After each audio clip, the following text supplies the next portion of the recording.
So here we are going to start chapter 3 current electricity NCERT selected NCERT numerical. मैं बार बार repeat कर रहा हूँ, मैं वही न्यूमेरिकल यहाँ पे करूँगा जो कि मोस्ट इम्पॉर्टेंट है एग्ज़ाम के लिए। तो ये बहुत ही ज़्यादा इम्पॉर्टेंट टाइप होता है, ठीक है। मैं इसे टाइप बनाता हूँ और आपको मालूम ही होगा ये न्यूमेरिकल सीरीज हम स्टार्ट किए हुए हैं जिसमें हमने इलेक्ट्रोस्टैट कवर किया, आज हम करंट कवर कर रहे हैं। तो यहाँ पर हमारे पास storage battery of car has an EMF, okay, यानी टाइप ईएमएफ कैलकुलेशन। ईएमएफ और इंटरनल रेजिस्टेंस, ये दो कैलकुलेशन आते हैं और बहुत इंपॉर्टेंट है, 2 मार्क्स में भी आ जाते हैं, कई बार 2+1 में भी होते हैं ये। तो यहाँ पर देखो बहुत इजी क्वेश्चंस होते हैं। दिया हुआ है कि स्टोरेज बैटरी, सबसे पहले तो गिवन, मैंने बार बार रिपीट किया अपने वीडियो में कि गिवन डाटाज पे मार्क्स होते हैं। गिवन हमारे पास क्या है, गिवन है EMF is equal to 12 volt. आगे बढ़ते हैं, the internal resistance of battery is 0.4 ohm, यानी अब हमारे पास इंटरनल रेजिस्टेंस यानी स्मॉल आर दिया हुआ है 0.4 ओम। क्वेश्चन है व्हाट इज मैक्सिमम करंट। सबसे पहले तो फॉर्मूला यूज्ड में यहाँ पर लिख रहा हूं ताकि आपको क्लियर हो। फॉर्मूला यूज्ड में आपको मालूम होगा I is equal to E divided by R plus R, लेकिन सिंस मैक्सिमम की बात हो रही है तो R can be written as 0, तो E बाई R। तो यहां पर देखो एक्सटर्नल R नहीं है, क्योंकि एक्सटर्नल R 0 है, तो इसे हम क्या लिख सकते हैं, I मैक्स। तो स्टार्ट करते हैं, this is the formula used. Now our let us go on our solution. तो सिंपली सीधा हम लिख दें आई मैक्स बराबर ई कितना है 12, कैपिटल आर दिया ही नहीं है तो कोई इसमें हेडेक नहीं है, 0.4, दिस गिव्स यू 30 एम्पियर। तो आंसर इज 30 एम्पियर, ठीक है। नेक्स्ट पर चलते हैं, नेक्स्ट क्वेश्चन पे। नेक्स्ट है हमारा 3.2, ये भी इंपॉर्टेंट है। क्वेश्चन देखने में ही क्लियर हो रहा है कि ईएमएफ इंटरनल रेजिस्टेंस यानी कि ये सेम टाइप है एज इन 1 जो हमने पहला क्वेश्चन डिस्कस किया था। तो थोड़ा सा इसको हम जल्दी ले जाते हैं क्योंकि ऑलरेडी हमने उसके बारे में लिख चुका है काफ़ी। तो स्टार्ट करते हैं। इसमें सबसे पहले तो given data battery of EMF, EMF दिया हुआ है यानी कि EMF we have to write 10 volt. Next internal resistance we have to write 3 ohm is connected to a resistor, अच्छा कैपिटल आर भी है। If the current in circuit is okay I is 0.5 ampere. पूछा है कि what is the resistance, देखो आपको clear होगा, ई दिया, आर दिया, आई दिया, कैपिटल आर नहीं दिया है। तो जनरली हमारे पास जो फॉर्मूला है इसके लिए आपको अभी देखा था आई ई आर प्लस आर, अगर कैपिटल आर 0 होता तो ये क्या हो जाता, आई मैक्स हो जाता, लेकिन यहाँ पर कैपिटल आर है और उसी की हमें वैल्यू निकालनी है। तो let us solve this equation. तो यहाँ पर आई है 0.5, ई है 10 divided by R means question mark plus 3 ohm. यहाँ से आप बहुत इजीली कैलकुलेट कर सकते हो, capital R plus 3 will be equal to 10 divided by 0.5, और यहाँ पर आप सॉल्व करोगे तो आप देखो R will be equal to 17 ohm, ठीक है। नेक्स्ट क्वेश्चन देख लेते हैं, इसी में एक और पार्ट है। अगला पार्ट क्या कह रहा है कि what is the terminal voltage of battery when circuit is closed. तो देखिए टर्मिनल वोल्टेज का बहुत जनरल फॉर्मूला है। टर्मिनल वोल्टेज का मीन्स होता है कि voltage across resistance R, that is I into में आर। अब आई इसमें कितना दिया 0.5 और कैपिटल आर हमारा कितना आ गया 17, तो this gives you unit volt, तो दिस गिव्स यू 8.5 वोल्ट, ठीक है। तो नेक्स्ट पे चलते हैं। Again we are dealing with question 3.5, 3.3, 3 resistor, ठीक है, combine in series, what is the total resistance of combination. तो देखिए ये अब हमारा नेक्स्ट टाइप हो गया। यहां पर हमारा आर इक्विवेलेंट यानी कि सीरीज और पैरेलल दोनों के साथ क्वेश्चन है, और ये भी दिया है if the combination is connected to battery and negligible obtain the potential drop, यानी कि इसमें ईएमएफ वाला फॉर्मूला भी यूज्ड हो रहा है। तो देखिए मिक्सिंग हो गया। तो यहाँ पे स्टार्ट करते हैं। सबसे पहले तो हमारा सॉल्यूशन में टोटल रेजिस्टेंस यानी कि टोटल रेजिस्टेंस स्टार्ट करते हैं। तो टोटल रेजिस्टेंस आप थ्योरी पार्ट देखे होंगे कि सीरीज कनेक्शन है, सीरीज का मतलब सीधा प्लस कर देंगे, हम इसमें बहुत ज्यादा टाइम वेस्ट नहीं कर रहे हैं। तो ये हो जाएगा 1 + 2 + 3 ohm, that is this gives you 6 ohm. ये तो हमारा हो गया पहला पार्ट। सेकेंड पार्ट जो इसमें क्वेश्चन है वो ये है कि if the combination is connected with external battery. अच्छा, गिवन क्या, गिवन हमारे पास है ईएमएफ 12 वोल्ट, तो current I will be equal to E by R plus R, but यहाँ पर देखो कहीं पे भी स्मॉल आर नहीं दिया हुआ है, यानी नेग्लिजिबल है। अब देखो यहाँ नेग्लिजिबल का मतलब है we can take it as 0, तो हम यहाँ से I is equal to E कितना है 12 divided by capital R that is 6 plus 0, कितना आ गया 2 volt.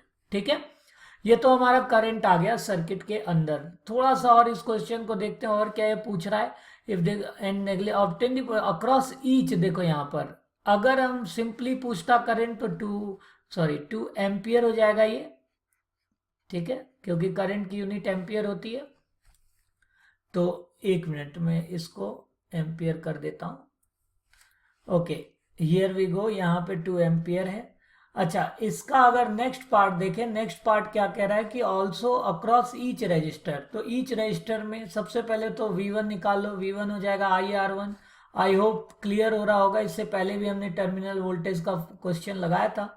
Next V2 will be equal to IR2, this will be equal to 2 into 2 that is 4 volt, and next our V3 that is 2 into 3 6 volt। देखो आपको video skip करने की जरूरत नहीं है, आप कॉपी पेन लेके वीडियो के साथ ही सॉल्व कर लो, क्योंकि आप यहाँ से क्या करोगे, टिक करोगे क्वेश्चन, दोबारा उसे लगाने बैठोगे फिर बहुत ज़्यादा टाइम वेस्ट होगा, और इंग्लिश का पेपर भी आ रहा है। ठीक है, तो इसीलिए आप वीडियो के साथ ही हार्डली हाफ एन आवर में आप सारे न्यूमेरिकल इंपॉर्टेंट कर लोगे, तो इसीलिए वीडियो के साथ आप कॉपी पेन लेके बैठो और साथ में सॉल्व करते रहो। जहां भी मन करे वहां पॉज करके पहले कर लो, और जहां पे प्रॉब्लम है उसे देख लो। ठीक है, तो नेक्स्ट पे चलते हैं।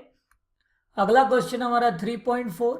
यहाँ पर देखो ये भी कॉम्बिनेशन टाइप है, यानी कि वहां हमने सीरीज देखा था, हो सकता है यहाँ पे हमें पैरेलल देखना हो। और याद रखना, बार बार देखो कॉम्बिनेशन आ रहा है, और एनसीईआरटी में इसे इसलिए मैंने सेलेक्ट किया है क्योंकि ये क्वेश्चंस रिपीटेड होते हैं। यानी आर इक्विवेलेंट निकालना एक टाइप हो गया, और बाद में ईएमएफ वाले कॉन्सेप्ट से ये इंक्लूड कर देते हैं, तो इसीलिए साथ में लगाते रहो। मैं फिर कह रहा हूँ कॉपी पेन लो और साथ में इसे सॉल्व करते रहो, आपको दोबारा टाइम वेस्ट करने की जरूरत नहीं है। ये नहीं यहाँ से बस जल्दी रफली देख लें, और क्योंकि आप देखो बहुत ज़्यादा वीडियोस हैं अलग अलग, उसको आप फॉलो करोगे उसमें आप डाटा वेस्ट करते हो, टाइम वेस्ट करते हो, अभी वो टाइम नहीं है। तो आप प्लीज़ एंड प्लीज़ साथ में कॉपी पेन लगो, ज़्यादा से ज़्यादा हाफ एन आवर में आपका एक चैप्टर निकल आएगा। और अगर आप सीरियस हो तो आपको ये हाफ एन आवर यूजफुल है, इसको आपको यूटिलाइज करने में आप कहीं और यूटिलाइज कर सकते हो इस हाफ एन आवर को, जो आप टिक करके छोड़ देते हो बाद में आप नहीं लगा पाते हो। तो डोंट स्किप इट, क्योंकि अब फाइनल एग्जाम आ गया है और अब हमारे पास टाइम नहीं है। और थैंक्स टू सीबीएसई की इतना ज़्यादा पहली बार इतना दिन का गैप दे दिया फिजिक्स में, otherwise generally 2 to 3 day max हमें मिलता था। और बीच में आपका याद रखना, बीच में फेस्टिवल भी है, होली भी है, तो इसीलिए आप इसके प्रिपरेशन को पैरेलल लेके चलो, क्योंकि 1 और 2 डे एटलीस्ट आपका वेस्ट जाने वाला है होली की वजह से। तो यहाँ पर 3.4 की अगर बात करें तो सबसे पहले देखो टोटल रेजिस्टेंस पूछा और क्या बोला, पैरेलल। तो बहुत ज़्यादा मैं राइटिंग वर्क न करते हुए सीधा लिख रहा हूँ। आर इक्वेलेंट आपको पता है कैसे निकालते हैं, 1 by R equivalent is equal to 1 by R1 plus 1 by R2 plus 1 by R3। Given data नहीं लिख रहा हूँ, बट डाटा लिखना जरूरी होता है। R1 2 ओम ऐसे आप साइड में लिख सकते हो, बट मैं यहाँ पे थोड़ा सा टाइम रिड्यूस कर रहा हूँ। तो यहाँ से आप देखो 1 by R equivalent will be equal to 1 by 2 plus 1 by 4 plus 1 by 6। सारे यूनिट ओम में तो कोई कन्वर्जन की जरूरत नहीं है। ये हो गया 19 by 20 ohm, that is R equivalent will be equal to 20 by 19 ohm, and it is somewhat 1.9 approx. तो आपको अभी तो ऐसे ही रखो। नेक्स्ट इसमें जो अगला टाइप है, अगला इसमें क्वेश्चन है, वो आप देखो क्या कह रहा है। अगला क्वेश्चन कह रहा है कि if the combination is connected, same type है जो 3.3 हमने लगाया, बस यहाँ पैरेलल की बात है। तो यहाँ पर इन्होंने वहां पे वोल्टेज पूछा था, यहाँ करंट थ्रू ईच रजिस्टर। तो आपको पता है पैरेलल में वोल्टेज सेम होता है, इसलिए यहाँ करंट पूछे हैं, करंट अलग अलग। वहां क्या होता है, सीरीज में करंट सेम होता है, इसलिए वहां वोल्टेज पूछा था अलग अलग। तो यहाँ पर सेम फॉर्मूला, I1 ये हो जाएगा E बाई R1, I2 क्या हो जाएगा E बाई R2, पैरेलल है, क्लियर होगा, E सेम होगा, और I3 क्या हो जाएगा E बाई R3। तो आई होप आपके पास इसको सॉल्व करने में ज़्यादा दिक्कत नहीं आएगी। 20/2 10 एम्पियर, बहुत इंपॉर्टेंट टाइप है ये, तो इसको जरूर आप सॉल्व करो मेरे साथ। 20/5 दैट इज 4 एम्पियर। तो दिस इज द आंसर। ठीक है, नेक्स्ट पर चलते हैं। नेक्स्ट टॉपिक हमारा, तो अगेन ये अच्छा क्वेश्चन आता है। 3.5 एक अच्छा क्वेश्चन है, क्योंकि यहां पर देखो इसके, ये आपने देखा होगा, इसके बारे में बहुत ज़्यादा थियरी नहीं, सिर्फ फॉर्मूला यूज्ड होता है। एनीवेज इसके बारे में अगर आपको थियरी पढ़ना है तो आपको 11th का पढ़ना होगा, बट वो रिक्वायर्ड नहीं है। Numerical is more than enough. यहाँ पर देखो क्वेश्चन क्या है, रूम टेम्परेचर पे resistance of heating element is 100 volt, यानी रूम टेम्परेचर, इसका मतलब ये कहीं ना कहीं इनिशियल की बात हो रहा है। तो सबसे पहले तो गिवन डाटा यहाँ लिखते हैं और क्वेश्चन के साथ चलते हैं। क्या बोला है, तो ये टाइप हो गया, नेक्स्ट टाइप हो गया। एंड यहाँ पर जो फॉर्मूला हमारे पास यूज होता है वो आपने पढ़ा होगा, that is alpha is equal to R2 minus R1 divided by R1 bracket में T2 minus T1। This is the formula used. ठीक है, इसे आप लिख लो, इंपॉर्टेंट फॉर्मूला है। 2-3 क्वेश्चन एनसीईआरटी में, हम एक ही 2 लेके चलेंगे। अब यहाँ पे ऑब्वियस सी बात है, आर इनिशियल दिया है 100 ओम। R2 आप देखते हैं, R2 temperature of element if formed is 117 ओम, यानी R2, ये R2 मीन्स ये तो इनिशियल टेम्परेचर पे हो गया, ये फाइनल टेम्परेचर पे हो गया। ऑल्सो क्या गिवन हमारे पास, अल्फा, अल्फा की वैल्यू दी है 1.70 इंटू 10⁻⁻4 डिग्री सेल्सियस इनवर्स। तो सारी वैल्यू दी है। आप देखो फॉर्मूला, आप सीधा यहाँ से फॉर्मूला बेस सॉल्व कर सकते हो। तो मैं सीधे यहाँ से, हमें निकालना है व्हाट इज टेम्परेचर, तो हम इसी फॉर्मूले में T2 माइनस T1 निकाल लेते हैं। T2 minus T1 will be equal to R2 minus R1 divided by R1 into में अल्फा। स्टैंडर्ड वैल्यूज आप पुट करो, जो गिवन है 117 minus 100 divided by 100 into 1.7 into 10⁻⁻4 and this gives you 1000। ठीक है, लेकिन क्वेश्चन क्या है, क्वेश्चन है आपको फाइनल टेम्परेचर निकालना है। तो T2 will be equal to T1 plus 1000, और T1 आप देखो रूम टेम्परेचर दिया है, यानी 1000 plus 27 and answer is 1027 degree Celsius. देखिए यहाँ पे दिया हुआ है रूम टेम्परेचर की वैल्यू।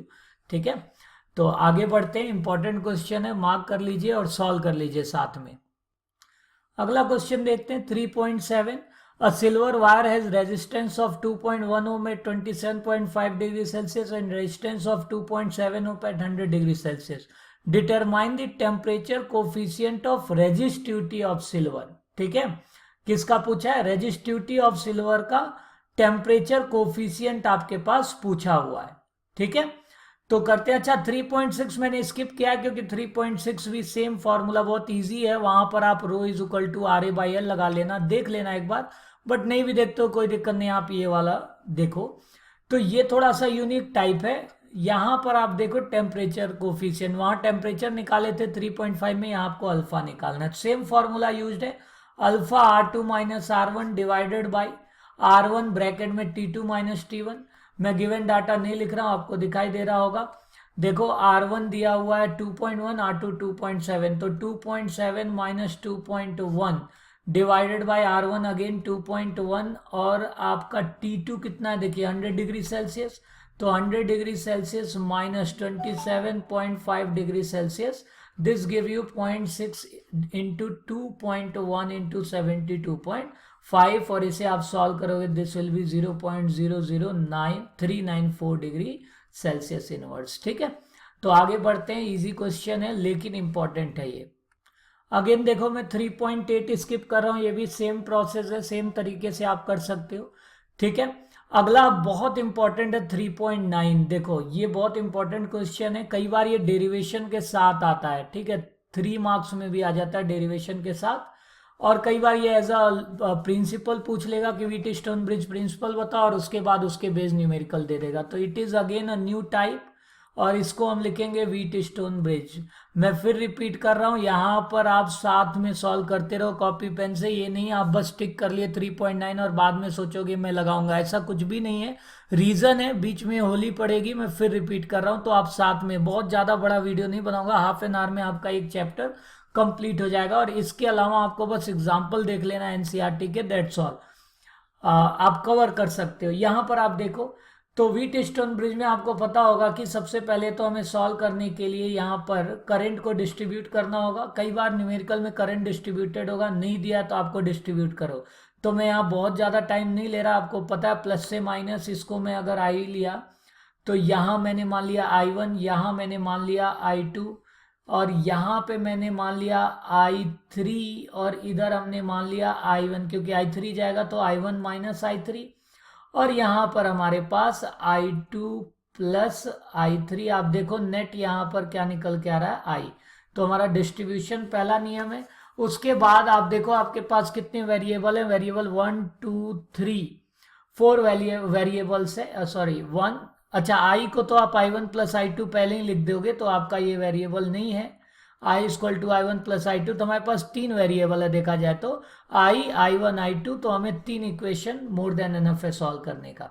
तो आई होप आपको लूप लॉ पता होगा। हम सबसे पहले यहाँ पर लूप ले रहे हैं ABDA। इसका एक्सप्लेनेशन आप थियरी पार्ट देख लो, जो हमारा वीडियो है थियरी पार्ट में मैंने बहुत अच्छे से एक्सप्लेन किया कि क्या लूप लॉ कैसे लिखते हैं, किरचॉफ लॉ कैसे लिखते हैं, नोड लॉ।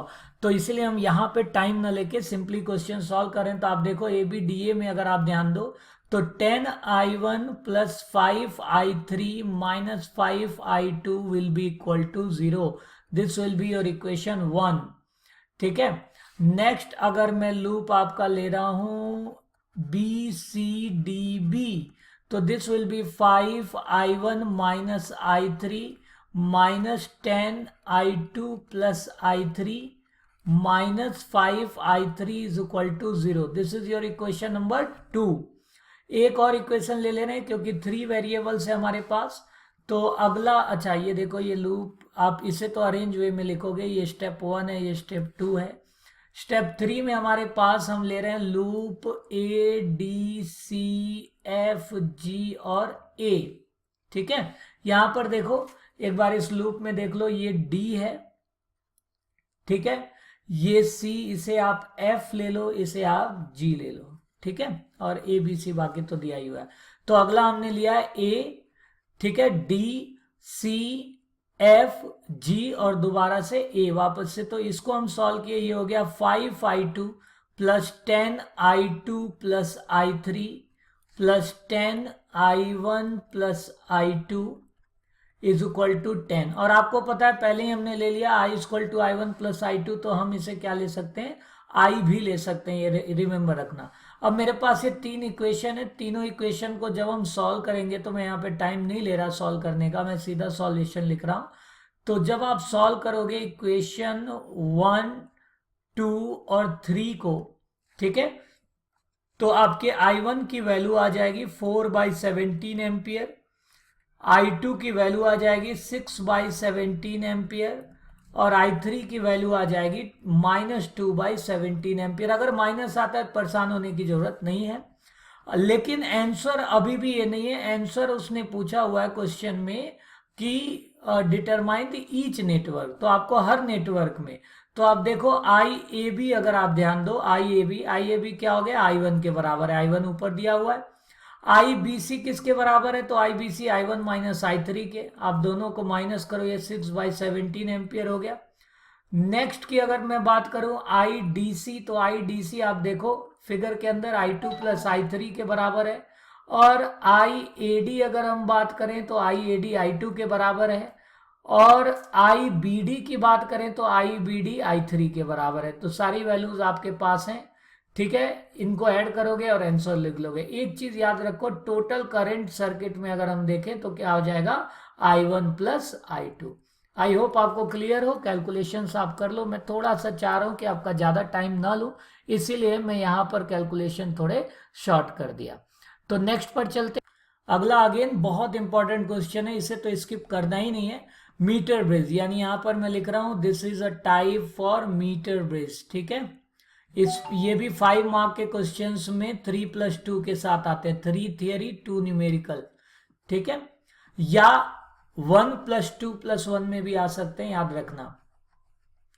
तो 1+2+2 में भी आ सकते हैं ये। तो स्टार्ट करते हैं। क्वेश्चन है कि इन अ मीटर ब्रिज, अच्छा फिगर है हमारे पास, फिगर हमने यहाँ नहीं बनाया, चलो हम यहाँ पर फिगर साइड में बना देते हैं। ये मेरा x है, ठीक है, next this is my Y, यहां पर एक सर्किट हो गया, यहाँ पे आपको पता है गैल्वेनोमीटर होता है, यहाँ पे आप वायर दिखा दो, यहाँ पर आपने बैटरी दिखा दिया, यह एक की है आपका, ये सी हो गया, ये ए हो गया, ठीक है, और ये पॉइंट क्या ले लिया, डी ले लिया। चलो, तो डिटरमाइन बैलेंस, हाँ तो क्या दिया है, found to be at 9, the balance point, balance point सबसे पहले तो गिवन डाटा हम लिख लेते हैं। तो गिवन डाटा में हमारे पास क्या है, गिवन डाटा में हमारे पास एल दिया हुआ है, एल कितना दिया है 35.9 सेंटीमीटर, ठीक है। दूसरी चीज जो आपका resistance, when resistor Y is of 12 ohm, ठीक है, वाई की वैल्यू 12.5 ओम दे रखी है, ओके। निकालना क्या है, X to be calculated, Y are the connection between resistance made of, ठीक है। अच्छा, ये तो अलग हुई, तो थियरी पार्ट हो गया। सबसे पहले तो हम डिटरमाइन करते हैं रेजिस्टेंस एक्स, तो बहुत जनरल फॉर्मूला आपको पता होगा कि x will be equal to 100 minus L divided by L into में y, and this will be equal to, अच्छा इसमें एक चीज आप x बाई वाई करके, एक मिनट में इसको नोट कर लेता हूं, इसको एक बार ऐसे करिए, पूरा फॉर्मूला आप लगा लो ताकि आपको कंफ्यूजन ना हो लिखने में। तो यहां से देखते हैं, सबसे पहले फॉर्मूला हमें पता है, x देखो ये हमारा l है, तो ये हमारा हो जाएगा 100 माइनस एल, ठीक है। तो x by y will be equal to l divided by 100 minus L. अब now what will be our value of x, तो x की वैल्यू हमें पूछा, किसका वैल्यू है, तो हमें पूछा है x की वैल्यू, तो x will B y of l divided by 100 minus L, और y कितना है 12.5, l हमारा है 35.9 divided by 100 minus L, 100 minus L की वैल्यू हमारे पास है 38, क्योंकि 100 में से आप 35.9 माइनस करोगे तो 38.5, और ये वैल्यू आ जाएगी सॉल्व करके 8.16 ओम। आई होप आपको क्लियर हो गया होगा। सिंपली ये तो आप, अगर आपका थियरी पार्ट ओके है तो आप ये सीधा लगा सकते हो। अगला क्वेश्चन है कि क्यों कनेक्शंस को, जो आपने ये रजिस्टर देखो, व्हीट स्टोन ब्रिज और मीटर ब्रिज का, आप जो ये इवन व्हीट स्टोन ब्रिज में भी और मीटर ब्रिज दोनों में थिक कॉपर स्ट्रिप क्यों लगाते हैं, तो देखो थिक कॉपर स्ट्रिप इसीलिए लगाते हैं ताकि हमारा जो रेजिस्टेंस हो वो मिनिमाइज हो जाए, क्लियर है। और हमें जैसे देखो ये रेजिस्टेंस से हमें मतलब है ना, ये कितना रेजिस्टेंस ऑफर करा, ये कितना ऑफर करा, इससे कोई लेना देना नहीं है। सिमिलरली ये कितना रेजिस्टेंस ऑफर करा, उससे कोई लेना देना नहीं है। तो हमारा आंसर यहाँ हो जाएगा मिनिमाइज करना है हमें मिनिमम रेजिस्टेंस, इसीलिए हम उसे छोटा लेते हैं, या हम उसे ये सॉरी यहाँ पर आंसर ये लिखना था, उसे हम कॉपर स्ट्रिप का लेते हैं। अगला पूछा determine the balance point of bridge above if X and Y, अच्छा एक्स की जगह वाई हो, वाई की जगह एक्स हो, तो अब ये सब बात है, फॉर्मूला वाई बाई एक्स हो जाएगा, और ये हो जाएगा L divided by 100 minus L, और उसके बाद y की वैल्यू कितनी दे रखी है 12.5, x नीचे आ जाएगा, l आ जाएगा हमारा 35.5, 35.9 जो दिया है, और 100 माइनस 35.9 हो जाएगा 38.5, ठीक है। और इस तरीके से, सॉरी यहाँ पर ये 35.9 100 minus L divide L 35, 100 minus L की वैल्यू यहाँ पर, एक मिनट इसे आप रेक्टिफाई कर लो, 100 माइनस एल की वैल्यू यहाँ पर आपका आएगा 60.5, और ये वही यहाँ पर करना है, यहाँ पर भी 100 माइनस एल की जो वैल्यू आएगी वो आएगी 60.5, ठीक है। तो यहाँ से जब आप x की वैल्यू निकालोगे तो this will be 60, the value of x will be equal to, आप यहाँ पे कैलकुलेशन कर लो, क्योंकि यहाँ पर x एंड y को आपने इंटरचेंज कर लिया, ठीक है, और आप इसे सॉल्व कर रहे हो, ठीक है। तो this gives you 60.5 into 12.5 divided by 35.9, ठीक है। जो भी आंसर आता आप यहाँ पर नोट कर लो। अगला क्वेश्चन देखते हैं, storage battery of EMF 8 volt internal resistance being charged by 120। अच्छा, ये हमारा अगला टाइप है। ये टाइप आता है चार्जिंग टाइप ऑफ न्यूमेरिकल, यानी चार्जिंग पे क्वेश्चंस आते हैं ये। तो इसे सॉल्व करते हैं। सबसे पहले हम गिवन डाटा लिख लेंगे। तो एक बार क्वेश्चन आप भी पढ़ लो पॉज करके, क्या क्या दिया हुआ है। ईएमएफ दे रखा हमारे पास 8 वोल्ट, इंटरनल रेजिस्टेंस दिया है 0.5 ohm, is being charged by 120 volt supply, और सीरीज रेजिस्टेंस दिया हुआ है 15.5 ओम। क्या पूछा है? तो पूछा है what is the terminal voltage. तो terminal voltage is question mark during charging, याद रखना during charging. What is the purpose of having series. ठीक है, ये थियरी पार्ट है, पहले हम न्यूमेरिकल पार्ट कर लेते हैं। तो देखो ऑब्वियस सी बात है, अगर ये बड़ा रहता है इससे तो ये कभी भी चार्ज नहीं होता। ये दिख रहा है छोटा है तो गुड। तो हमारे पास what is the net EMF, क्योंकि चार्जिंग के लिए, अच्छा इसके लिए आप थियरी पे जा सकते हो, मैं यहाँ पे बहुत ज्यादा एक्सप्लेन नहीं कर रहा हूँ। बट एनीवेज चार्जिंग के लिए जो गैप होगा उसके अकॉर्डिंग हमारा चार्ज होता है। तो गैप यहाँ पर कितने का मेंटेन है? गैप यहाँ पर 112 वोल्ट का मेंटेन है। अब करंट कितना हो जाएगा चार्जिंग के समय? तो current E divided by R plus R, और E आपके पास 112 जो अवेलेबल है, ठीक है, जो चार्ज हो गया उससे मतलब नहीं होता है, 0.5 उस इसका आप सॉल्व करोगे आंसर आ जाएगा 7 एम्पियर। बट हमारे पास क्वेश्चन है कि what is the terminal velocity voltage. तो टर्मिनल वोल्टेज की अगर हम बात करें बच्चों, तो terminal voltage V will be equal to E plus I R. ये जनरल फॉर्मूला होता है, आप थियरी पोर्शन देखो। E8 और I will be equal to 7 into 0.5, this will be 11.5 volt. एक चीज यहाँ सोचना, देखो यहाँ पे ये हमने 8 लिया है क्योंकि ये तो वोल्टेज जो आपका पूछा है सर्किट का है, लेकिन जब हम चार्ज की बात करते हैं वहां पे हम ई डैश लेते हैं, क्योंकि चार्जिंग डिपेंड करता है कितना गैप है आपके पास, उसी के अनुसार चार्जिंग होगा। इसीलिए हमने यहाँ 112 वोल्ट लिया, दैट इज माइनस करके, और यहाँ पे डायरेक्ट 8 वोल्ट लिया है। ठीक है, तो नेक्स्ट क्वेश्चन पे चलते हैं। देखो ये भी अच्छा क्वेश्चन आ गया हमारे पास 3.12। फिर कह रहा हूँ जनरली हमें पता है पोटेंशियोमीटर का एक ही फॉर्मूला है, E2 by E1 must be equal to L2 by L1, comparison वाला। और इंटरनल रेजिस्टेंस का एक क्वेश्चन आता है, बट सिंस ये कंपेरिजन बेस्ड है तो मैं इंटरनल रेजिस्टेंस का फॉर्मूला नहीं लिख रहा हूँ। तो यहाँ पर what are the given data. तो गिवन डाटा है E1 that is 1.25 volt. Next L1 दिया हुआ है 35 centimetre, next L2 63 centimeter, and next E2 we have question mark to be calculated। ठीक है,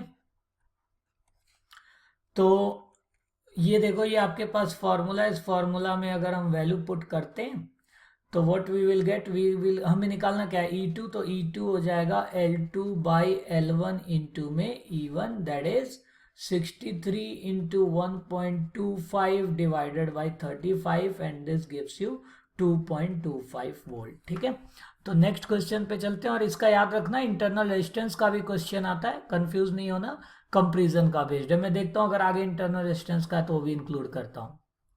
अगला क्वेश्चन देखो हमारे पास है 3.17, और ये टेबुलर क्वेश्चन है। आजकल टेबल बेस्ड बहुत सारे क्वेश्चंस आ रहे हैं, इसीलिए आपको थोड़ा सा इसे देखना चाहिए क्वेश्चन। तो ये टेबुलर बेस्ड क्वेश्चन में देखते हैं, पूछा what conclusion can you draw from the following observation on register made of alloy manganin. देखिए इसमें हमें कंक्लूजन ड्रॉ करना है। तो एक बार कोई भी कंक्लूजन देखो, करंट इलेक्ट्रिसिटी में, क्यों सेमीकंडक्टर में रहता तो थोड़ा सा हम डायनेमिक रेजिस्टेंस की तरफ बढ़ते, लेकिन सिंस ये सिंपल करंट इलेक्ट्रिसिटी का क्वेश्चन है और इसे देखने के लिए सिंपल सा देखो रजिस्टर दिया हुआ है और कोई कंपोनेंट नहीं दिया हुआ है, इसका मतलब ये करंट इलेक्ट्रिसिटी का एक क्वेश्चन है। इसके लिए अगर हम ध्यान दें तो एक काम करते हैं, चलो हम एक ग्राफ ड्रॉ करते हैं। आप ग्राफ का अगर वेरिएशन देखो तो 0.2 के साथ 3.94, ठीक है, 0.4 के साथ 7.87, 0.6 के साथ 11.8। आप देखो करंट लगातार इंक्रीज हो रहा है और सिमिलरली वोल्टेज भी लगातार इंक्रीज हो रहा है, कहीं भी डाउनग्रेड नहीं है। यहां पर देखो अगले टेबल में भी करंट लगातार इंक्रीज हुआ है और वोल्टेज भी लगातार इंक्रीज हुआ है। इसका मतलब क्या हो रहा है? इसका मतलब, अच्छा जो गैप है ये भी देखो अप्रॉक्स सेम है, आप चेक करके देखो तो यहां से ये पता चला है कि अगर हम इस पे एक ग्राफ बनाते हैं तो ये ग्राफ अप्रोक्स देखो लीनियरली मूव कर रहा है, ठीक है। और लीनियरली मूव करने का मतलब क्या है कि ये इसका जो स्लोप है ये कांस्टेंट है, और स्लोप कांस्टेंट का मतलब हो गया हमारा आईवी ग्राफ का कि it is a ohmic conductor, that's all. इससे पता चला है कि ये ओमिक कंडक्टर है, that is it is following Ohm's law. मैं फिर कह रहा हूं इलेक्ट्रॉनिक का क्वेश्चन होता तो हो सकता है ऐसा टेबल आपको डायनेमिक रेजिस्टेंस बताता हो, लेकिन यहां पर सिंस ये डायरेक्टली प्रोपोर्शनल आ रहा है, स्लोप भी कांस्टेंट है, इसका मतलब ये ओमिक कंडक्टर है। तो अच्छा क्वेश्चन है ये, ऑब्जर्वेशन बेस्ड क्वेश्चन ऐड हो सकते हैं, तो थोड़ा सा देख लेना इसको। ये क्वेश्चन देखते हैं, ये भी थ्योरेटिकल क्वेश्चन है। देखो आप थ्योरेटिकल लग रहा है इसको, तो एक बार चूज किए हैं इसको, क्योंकि थ्योरेटिकल भी हमारे पास क्वेश्चंस एज अ न्यूमेरिकल बन के, एज अ कॉन्सेप्ट बन के आते हैं। तो इसमें देखो हमें करना क्या है, तो इसमें हमें चूज दी करेक्ट अल्टरनेटिव, यानी ढेर सारे स्टेटमेंट है, पढ़ते हैं। पहला दिया alloys of metal usually have greater or lesser resistivity than that of constituent matter. तो देखो इसमें मैं बहुत ज्यादा डिस्कस नहीं करूंगा, क्योंकि ये न्यूमेरिकल पार्ट है, इसका आप थियरी पार्ट में जाओ, वहां पे आपको बहुत अच्छा क्लियर हो जाएगा। इस ऐसा क्वेश्चन मैंने वहां लिया है, करंट इलेक्ट्रिसिटी का जो थियरी पार्ट है, इसी चैनल के प्लेलिस्ट में आप देखो, जिस प्लेलिस्ट में ये है उसी में थियरी पार्ट भी है। तो अलॉय मेटल, ऑब्वियस सी बात है, मेटल का जो अलॉय है उसकी रेजिस्टिविटी ग्रेटर होती है as compare to their constituent metal, ठीक है। अगली चीज, alloy usually have much temperature coefficient of resistance than pure metal. तो जब इसका ग्रेटर होगा तो ऑब्वियस सी बात है, जो अलॉयज होते हैं इनका जो टेम्परेचर कोफिशिएंट होता है ये लोअर होता है, ठीक है। अगला क्वेश्चन है resistivity of alloy magnet nearly independent. Question दोबारा एक बार देखते हैं। Resistivity of alloy magnet is nearly independent of increases rapidly. एक मिनट, ये आपको आई होप क्लियर हो रहा होगा, ठीक है। ऐसे लेते हैं इसको, थोड़ा सा जूम करते हैं इसको, ठीक है। चलो ये प्रॉब्लम है तो ऐसे ही देख लेते हैं, आई होप आपको ये विजिबल होगा। Resistivity of alloy magnet is nearly independent of increase rapidly. तो देखो यहां पर जो हमारा सही ऑप्शन होता है वो है नियरली इंडिपेंडेंट, ठीक है। रेजिस्टिविटी ऑलमोस्ट इंडिपेंडेंट होता है इंक्रीज ऑफ टेम्परेचर के। अगली चीज लिखा है द रेजिस्टिविटी ऑफ टिपिकल। देखो ये तो आपको याद करना पड़ेगा टेबल से, तो यहाँ पर ऐसा क्वेश्चन नहीं आएगा, या तो अगर आएगा भी तो बहुत जनरल, इतना अप्रॉक्स में नहीं आएगा, फिर भी आप यहाँ आइडिया लगा सकते हो। देखो 10⁻22 बहुत लार्जर है, 3 कम है, यानी आंसर करेक्ट विल बी 10⁻22, क्योंकि रेजिस्टिविटी जो हमारा एम्बर होता है वो मेटल से, मेटल की रेजिस्टिविटी आपको पता है, मेटल कंडक्टर है तो रेजिस्टिविटी लो होता है कंपेरेटिवली टू किसी अदर नॉन मेटल या इंसुलेटर्स के। तो ये आपको दिख रहा होगा ये, क्योंकि इसमें याद नहीं कर सकते, 10⁻22 और 10⁻3 में आप सीधा IQ लगा सकते हो कि यस 10⁻22 ही आंसर होगा, ठीक है। अगला न्यूमेरिकल हमारे पास है करंट इलेक्ट्रिसिटी का। अच्छा न्यूमेरिकल है, इसको ये सारे एक इकट्ठा न्यूमेरिकल है ये, इसको जरूर आप कर लेना। पहले तो सिंपली थोड़ा सा मैं जल्दी लगाता हूँ, क्योंकि इसके थियरी पार्ट में हमने इसे इंक्लूड कर रखा है, आप इसी चैनल के प्लेलिस्ट में जाओ आपको दिख जाएगा। यहाँ पर क्या है कि given an data each of resistance, यानी 1 ओम यहाँ सॉल्व करते हैं, कितने रजिस्टर है Na, how will you combine to get maximum. आपको पता है मैक्सिमम तभी होता है जब वो सीरीज में हो, और सीरीज में क्या होता है सारे जोड़ देते हैं, तो R इक्विवेलेंट क्या हो जाएगा, R प्लस आर कितना n टाइम्स, तो ये हो जाएगा NR। आंसर ए सीधा हो गया NR। अगला है मिनिमम। मिनिमम कब होगा, जब हम पैरेलल में लगाएंगे, और पैरेलल में आपको फॉर्मूला याद होगा 1/r equal to 1/r1 plus 1 ऐसे ऐसे करके n टर्म्स, तो ये हो जाएगा n/r। इसका मतलब R इक्विवेलेंट यहां पर हो जाएगा R/n, ठीक है। अगला इसमें दिया है what is the ratio of maximum. अच्छा तो इस रेशियो निकाल लो, यानी R equivalent series divided by R equivalent parallel. R equivalent series है आपका NR डिवाइडेड बाय R/n, और आप देखो ये हो गया NR square by 1, that is NR square to the 1, ठीक है। अगला क्वेश्चन पे देखते हैं। अगला क्वेश्चन है given the resistance 1 ohm to how will you combine to get the equivalent resistance of 11.11/3, 11/5, 6/11? तो देखो ये आप मैं यहाँ सॉल्व नहीं कर रहा हूँ, इजी क्वेश्चंस होते हैं, मैं आपको जनरली बता दे रहा हूँ। आप देखो जैसे थर्ड वाला ले लेते हैं, 6 कब आएगा, तो 3 + 2 + 1 यानी तीनों सीरीज में कर दो 6 आ जाएगा। ऐसे ही आपको 11/3 के लिए करना होगा, 11/5 के लिए करना होगा और 6/11 के लिए सोचना होगा, ठीक है। तो चलो एक बार मैं आपको हिंट दे देता हूँ। 11/3 कब आएगा, जब आप 1 और 2 ओम को, तो यहाँ लिख देता हूं मैं फॉर गेटिंग 11/3 11/3 आपको लाना है तो क्या करो, रेजिस्टेंस जो 1 है, ठीक है, दैट इज 1 ओम वाला, और रेजिस्टेंस जो आपका 2 ओम वाला है, ठीक है, इनको क्या करो आप सीरीज कर दो, ठीक। और देखो 1 एंड 2 को आप क्या करो, पैरेलल करो, और जो 3 ओम है इसे आप सीरीज कर दो, देखो आपका 11.3 आ जाए, 11/3 आ जाएगा। बी वाला जब आपको ले आना है 11/5, तो आप क्या करो, 2 ओम को आप सीरीज में कर दो 3 ओम के, और उसके बाद आप इनको क्या करो, नहीं, 2 ओम को पैरेलल कर दो आप 3 ओम के साथ, उसके बाद 1 ओम को इनके रिजल्ट के सीरीज कर दो, आप देखो आप पा जाओगे। सीधा तीनों को क्या करो, 1 ओम 2 ओम 3 ओम तीनों को आप सीरीज में कर दो, आपको आंसर मिल जाएगा। अगला देखो, ये determine the equivalent resistance of network है, इजी होता है। यहां से आप देखो, यहां से अगर आप इसे एक्सपेंड करते हो तो ये देखो 1 सेम, 2 सेम, 3 सेम, 4, यानी एक को अगर आप सॉल्व करके इंटू 4 कर दोगे तो आंसर आ जाएगा। एक को अगर हम सॉल्व करते हैं तो ये देखो, अगर हम इसको सिर्फ एक को हम सॉल्व कर लेते हैं तो आप देखो ये दोनों सीरीज में, ये दोनों सीरीज में और आपस में ये पैरेलल में, ठीक है। तो सीरीज में ऐड हो जाते हैं और पैरेलल में 1/, तो आई होप आपको ये सॉल्व हो जाएगा। तो देखो इसका इक्विवेलेंट हो जाएगा, ऊपर आ जाएगा 2 और नीचे भी आ जाएगा 2, ठीक है, सीरीज 2 ओम। अब 1/2 को सॉल्व करो तो ये आ जाएगा आपका 1/2 + 1/2 1 हो जाएगा। उसके बाद इसको आपको क्या कर देना है, देखो दोनों पैरेलल है ना, सॉरी, तो 1/r हो जाएगा 1/2 + 1/2, ठीक है। अब 1/2 + 1/2 अगर आप कर, सॉरी यहाँ पर देखो 1 + 1 2 है और ये नीचे 2 + 2 है, यानी 4 ओम है ये, यानी 1/2 + 1/4 करना है यहाँ पे, और 1/2 + 1/4 करोगे तो इसका आंसर आ जाएगा 3/4, और उल्टा करोगे तो 4/3 ओम आ जाएगा, ठीक है। अब इसको 4/3, एक का कितना आ गया 4/3, तो 4 का कितना आ जाएगा, 4 से मल्टीप्लाई कर दो तो ये 16/3 ओम आ जाएगा इसका आंसर, ठीक है। अगला वाला पार्ट देख लेते हैं, इसमें देखिए थोड़ा इजी पड़ेगा, यहां से पकड़ो, यहां से पकड़ो और इसे पूरा खींच दो, ठीक है, एक लाइन में इसे खींच दो।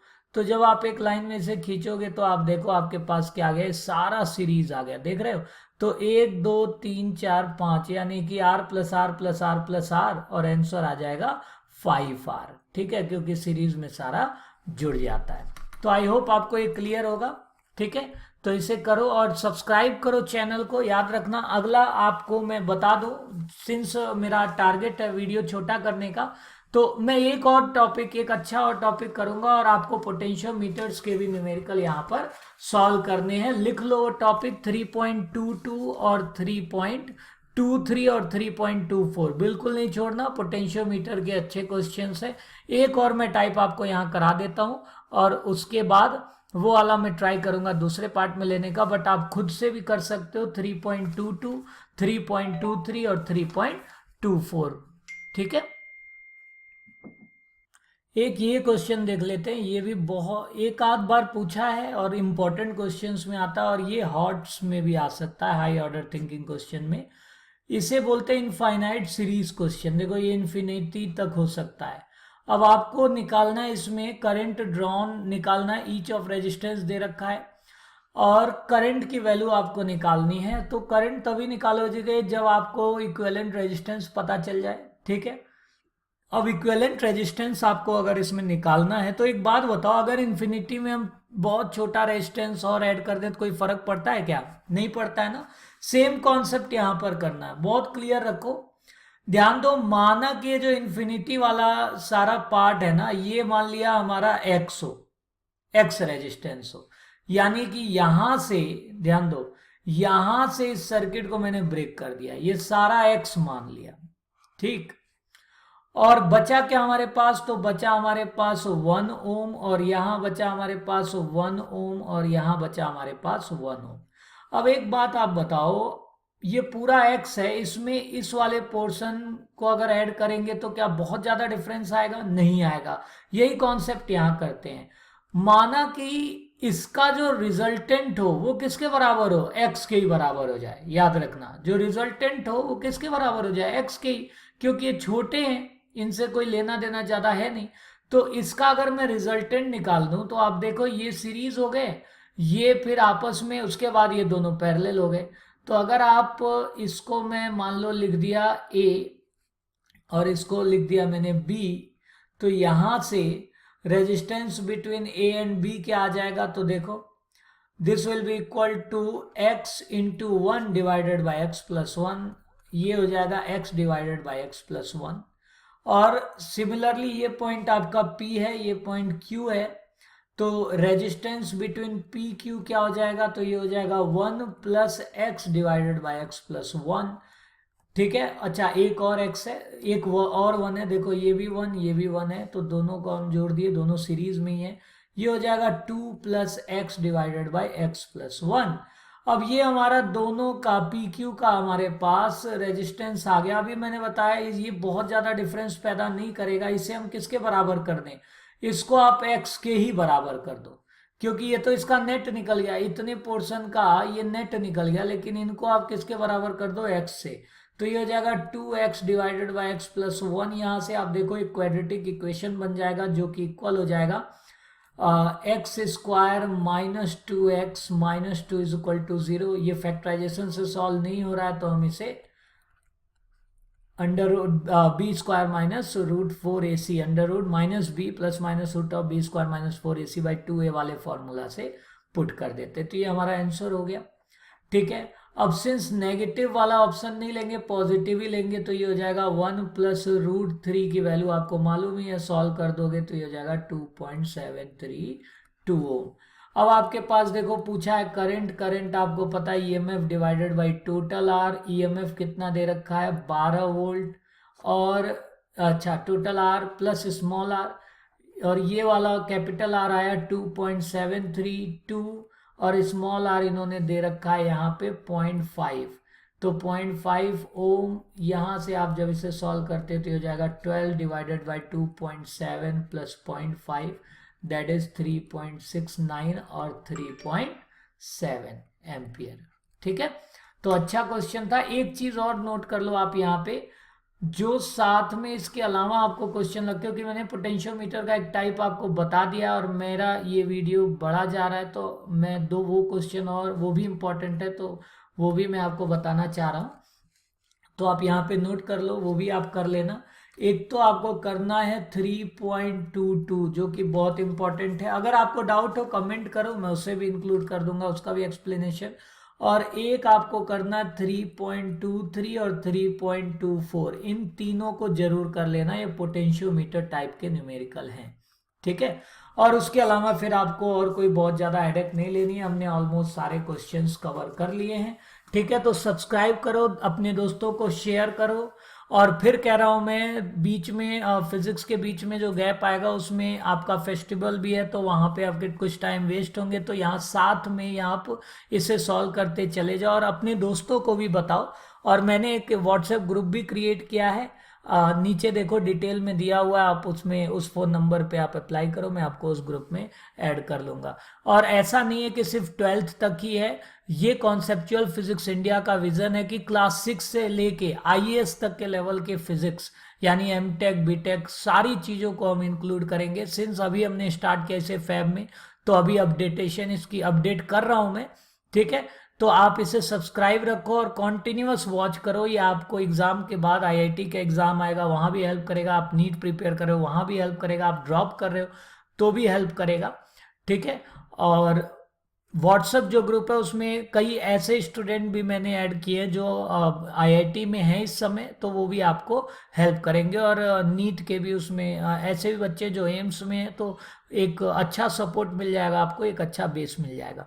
तो अपने छोटे भाई बहनों को जो अभी 11th में, उन्हें आप फॉरवर्ड करो। और छोटे अगर 9th 10th में भी हैं, 8th में भी हैं, उन्हें भी आप अपडेट करो, उन्हें भी आप इन्हें इसके बारे में बताओ, क्योंकि हम वो भी वीडियोस शामिल करेंगे। तो ऑल द बेस्ट, सब्सक्राइब करना ना भूलें। जल्दी मैं बाकी वीडियोस भी लेके आता हूँ। Thank you.